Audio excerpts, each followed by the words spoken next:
Subaru Legacy Turbo in the garage. So for part 2, let's diagnose this parasitic draw. The owner says that within a couple days the battery goes completely dead.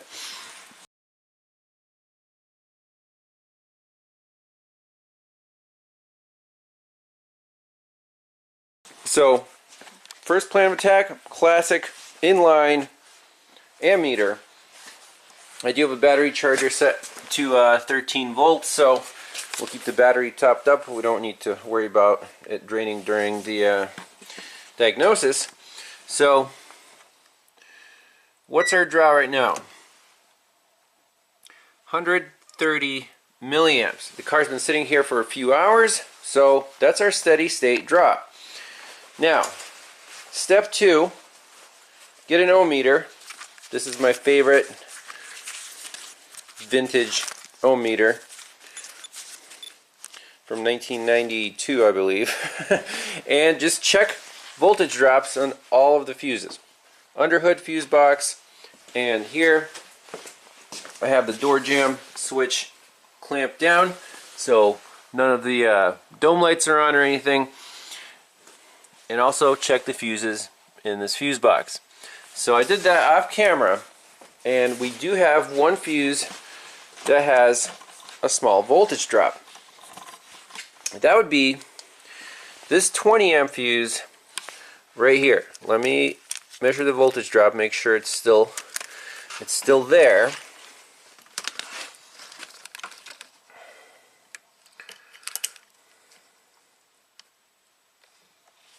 Okay, so you see it's very small. 0.1, 0.2, consistent. So we could pull that fuse out to see if the overall draw goes down. But if you put it back in, it might reset modules. So we're not going to pull it just yet. Let's see what fuse that is. So on the little diagram here, it's this 20 amp backup fuse. So let's look it up in power distribution and see what it feeds. Alright, so Subaru does their fuse numbering a little differently. So if you go to fuse box layout, it's going to be this fuse number 8. They don't say backup, it's just fuse number 8. Alright, and then this is our dash box. So power supply diagram, this is the OE. Fuse number 8, 20 amp is right there, hot at all times. And then it goes to two places. It goes to E and MB29. Okay? So E is on this page, page 4. There's E, comes down here. It splits off into FB10 and FB11. And keep going down here. So MB29 is auto AC control module, body integrated unit, that's like the body control module, interior light, and spot map light.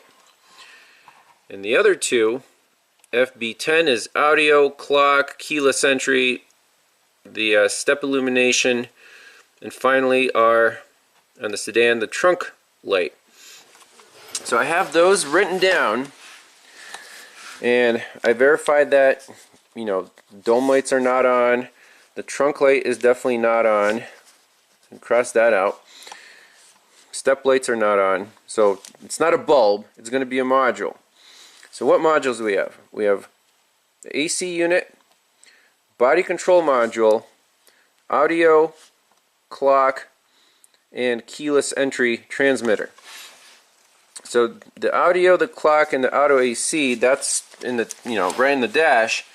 And the other two, body control module lives right here above the pedals, above the driver's feet, and then the keyless entry control unit lives above the glove box. Okay, great. So now it's time for the thermal camera. Car's been sitting here, you know, in the cold garage for a couple hours now, and that's the best time to do your thermal measurements, is when everything is stabilized, ambient temp. And 130 milliamps, that's like a dim test light, like a small dim test light, so it should produce enough heat to be picked up by the thermal camera. Let's plug that in and see if anything's warm.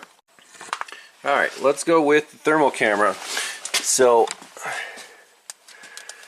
we had audio, HVAC.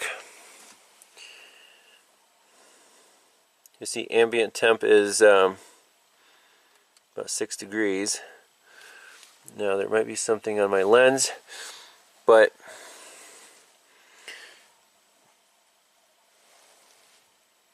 no, nothing really there. Clock, no.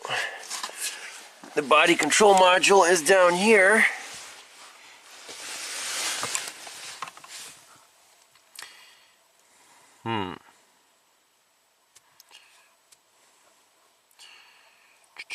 So keep in mind, metallic surfaces are going to be more reflective, so they might seem like they're standing out.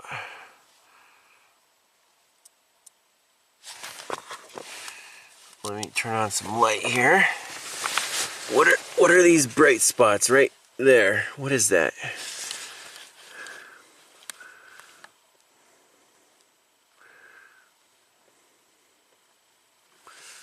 Is that the... It's not the connector, that's... So it looks like these corners, metal corners, are reflecting, and that's a little can be misleading, but it's not like the whole module's warming up or something. So I don't think it's that. And the keyless entry, well, that's behind the glove box, so we have to take the glove box off maybe. Let's just pull the fuse, since we didn't see anything obvious on the thermal camera.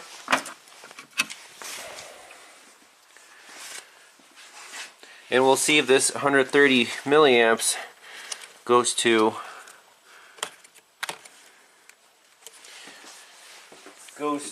closer to 0. Okay, ready? So I'm going to pull this out right here, and come on, 20. Okay, so 20 milliamps is fine. Let's see, I guess something woke up there.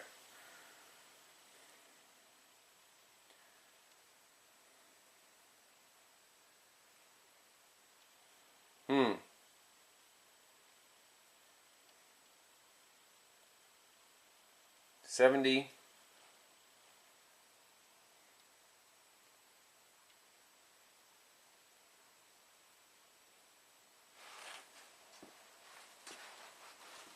So I'm going to wait a few minutes, see if it drops down to, oh, there we go, 9. So 9 is good. I like 9. I don't like 130. So pulling the backup fuse out, indeed, put this car to sleep. Now let's put it back in.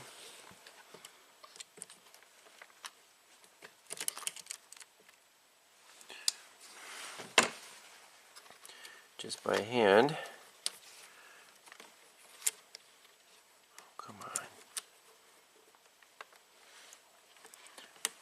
So we're 0.8, so 850. Let's see if we go to sleep. 750.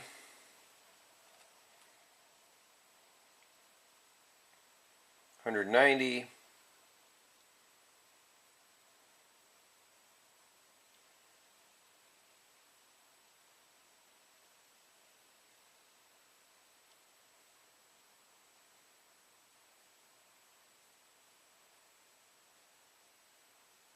130. Okay. Let's see if it stays at 130 now. We're going to have to go through these 4 or 5 modules and unplug them one by one. See if that draw goes down to 0. So we're back to 130 milliamps. You can actually see this keyless entry module right through here. There's a little connector. And on the thermal camera, it is not warm. Definitely not warm. So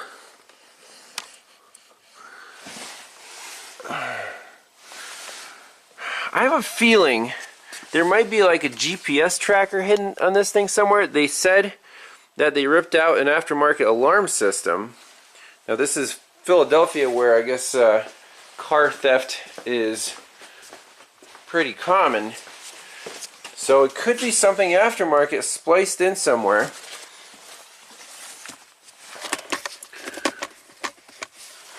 Make sure there's nothing plugged into any console or anywhere here.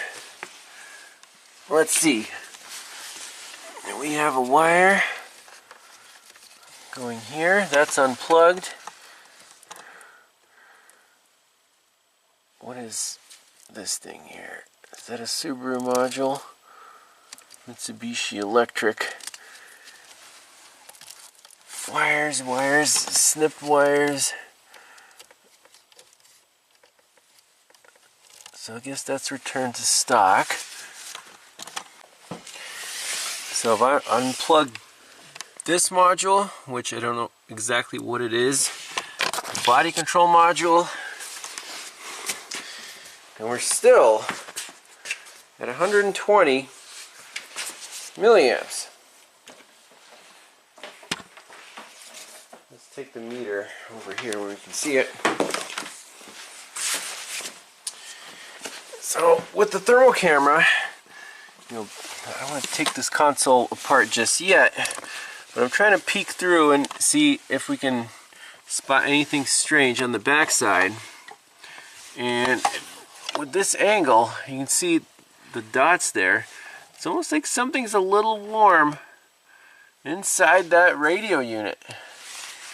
So you know what? I want to see how to tear this apart. Maybe sneak in from the back and just unplug it. See if our draw goes away. Alright, we got the big radio unit out. I don't know what the big X marks the spot here, but let's unplug it and look at our draw. Boom! 8 milliamps. So I just unplugged this connector. Bingo! Let's plug everything else back in. Power cycle it, make sure it's repeatable. And I guess we're done. That was pretty crazy. This big contraption of HVAC and radio is not going to sleep. Alright, there it is. There's the proof. 15 milliamps. All the other modules are plugged in. The only thing unplugged is this radio HVAC module. This connector right here. So I'm going to plug it back in.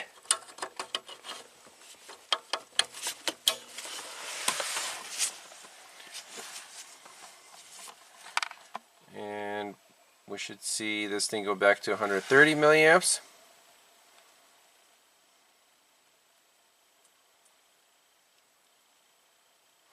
So the thermal camera was somewhat helpful,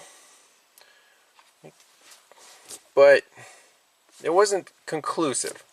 So there we go, back to 130.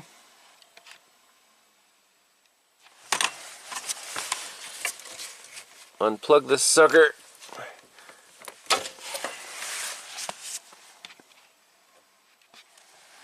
Down to 15. So that's it.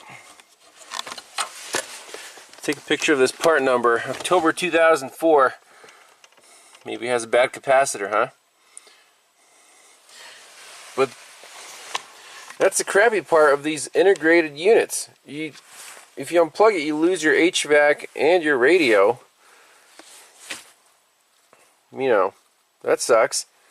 You can't just install an aftermarket radio. I mean, maybe you can, but how do you integrate the temperature controls? But that is it for the diagnosis. Yeah, I don't see too many Subarus in the shop for electrical issues, I'll be honest. This one was a really neat case study. You plug in the alternator, runs like garbage, and then parasitic draw. But that's it. So, what's the lesson of the day? the misfire alternator diagnosis would be impossible without a good oscilloscope. That's my takeaway. How are you going to see ignition coil ramps dropping out? You're not. And you know, if you go by logic, like their coils are brand new, how could they possibly be bad? And then you get in the trap, you go down rabbit holes, you might as well replace the engine, right? Nope, it'll still still run the same. So you have to do a data-driven diagnosis, not the parts cannon driven diagnosis, especially not the eBay, Amazon parts cannon. That's it. Thanks a lot for watching. We'll see you next time. Bye-bye.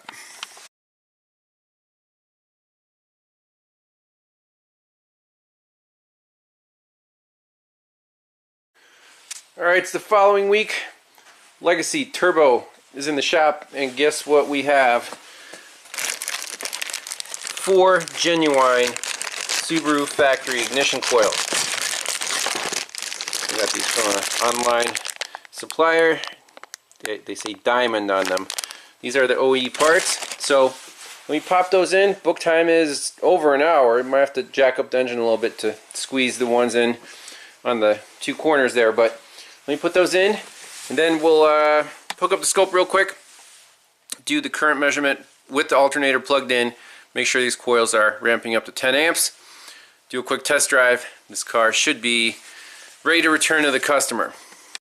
Alright, so I got some room cleared out, batteries out of the way, airbox, typical Subaru procedure, but on the dual overhead cam turbo engine, you got to lift it up a little bit. So undo the 2 engine mount bolts, and then I just have floor jack and a piece of wood. Just jacked up this side of the engine a little bit to easily get the coils out, and then I decided to pull a spark plug just to see what they look like. What? Auto-like. Man, someone really cheaped out on this car. They might be Auto-Lite knockoffs. I don't know if that's possible, but I'm going to ask the owner, do you want me to put in some real like NGK iridiums in there, because I'm already there, and you know, I can't guarantee results with this junk, so I think he'll agree. Alright, the customer's in luck. We have the appropriate iridium NGK spark plugs in stock. These are for another car. I guess the customer ended up not doing the job. So, iridium NGK can't get better than this. We're replacing this junk and putting it in this bag called premium junk. Let's pop these in. Thing of beauty, this side of the engine is done. New spark plugs and new OEM ignition coils. Now I'm just going to lower the engine carefully. Goes, and then jack up this side of the engine. You know you have a cheap part when it comes out in pieces.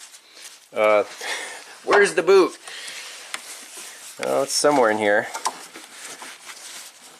Let's see if we can extract this stupid thing. Oh my god, there it is. Very nice. So the connector for the number 3 coil looks destroyed. I mean, there's not much left. The clip is busted off. The pins are just hanging out. Just so happens I have a little stash of spare Subaru miscellaneous parts from 2003 WRX. My friend blew up the engine. We did an engine swap, and the replacement engine came with a whole bunch of connectors and stuff. So, these are the OEM coil connectors. So we're going to grab one of these, slide the pins out, and slide the pins into this new plastic housing on this car. That's awesome. So some people were asking, how do you de-pin a connector? Well, you just kind of look at it and figure it out. So this yellow part, you just pry up with a screwdriver. So take that out. Now each pin is held in place by little plastic tang, so you kind of start pulling on the wire while depressing the tang. We want to be careful, we don't want to break another one here. and the pin should start to slide out. And if we do all three,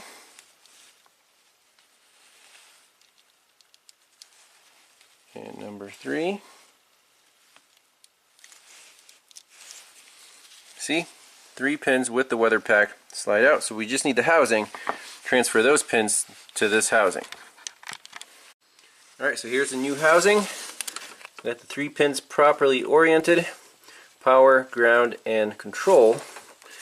And they should slide in until they click in. They're all in. Now the little yellow lock goes in here.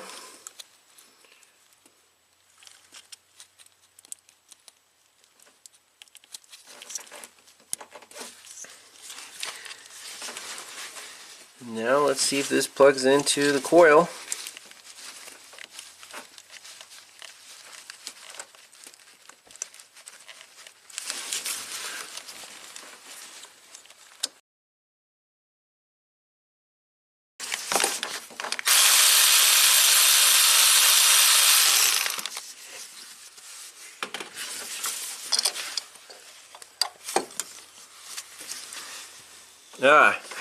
The old connector just disintegrated and part of it is stuck in the coil. So we want to get that out. Alright, now the new connector should plug right in after removing the chunks of the old one. Oh yeah, right there, clipped right in. Let's buzz it down.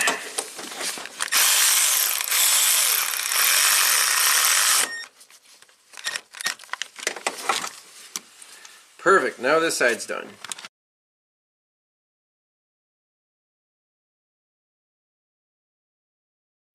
Alright, so next morning I was excited to take the Subaru Turbo for a spin, but we're not quite done with this car. So I was warming it up outside, about 15 minutes, running great, charging great.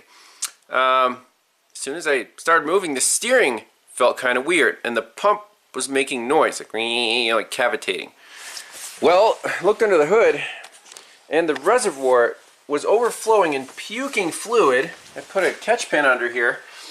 We have to figure out why that's going on. So it seemed to be okay when it was cold, but as it warmed up, something went wrong here.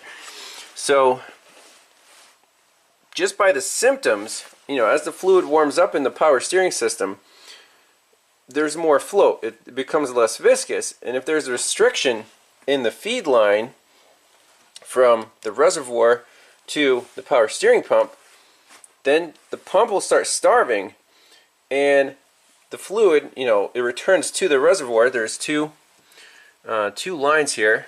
See, this is the return line, so it feeds the pump. This is just low pressure from the reservoir to the pump. Then there's a high pressure line, the metal one, that goes to the steering rack, and then it comes back to the reservoir through this line right here. And if the reservoir is overflowing and the pump is starving, well, that tells me there's a restriction somewhere from here to here.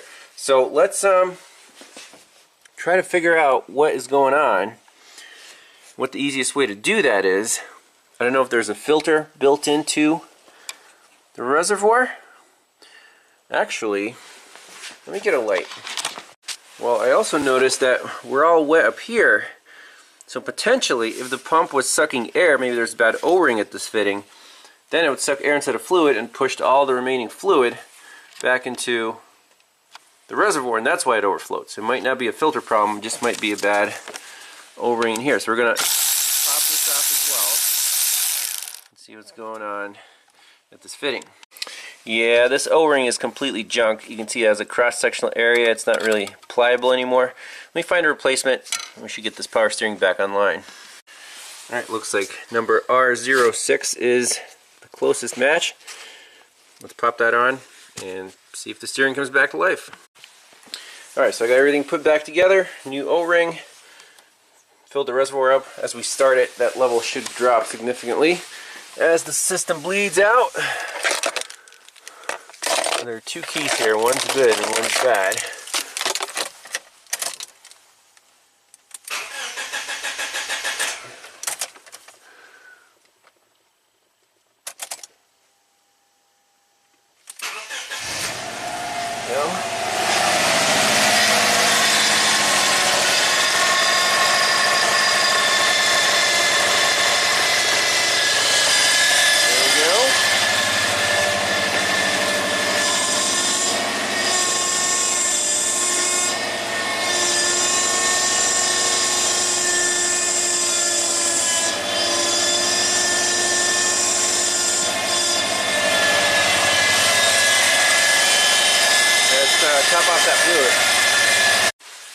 Actually, we're just about where we're supposed to be. It's all foamy in there, but the bubbles will work themselves out.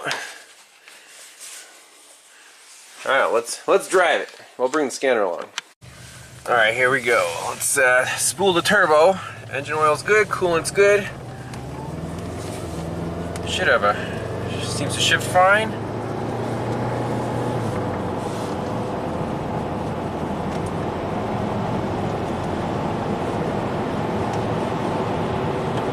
Check the brakes.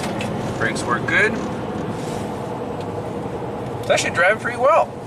No check engine light. Let's see, what if we sport mode? There's fourth, third. Oh yeah, it's got some pull. It's a 5-speed auto.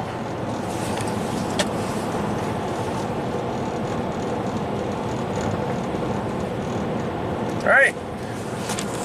We'll get back to the shop, check the power steering fluid level, scan it for codes one more time.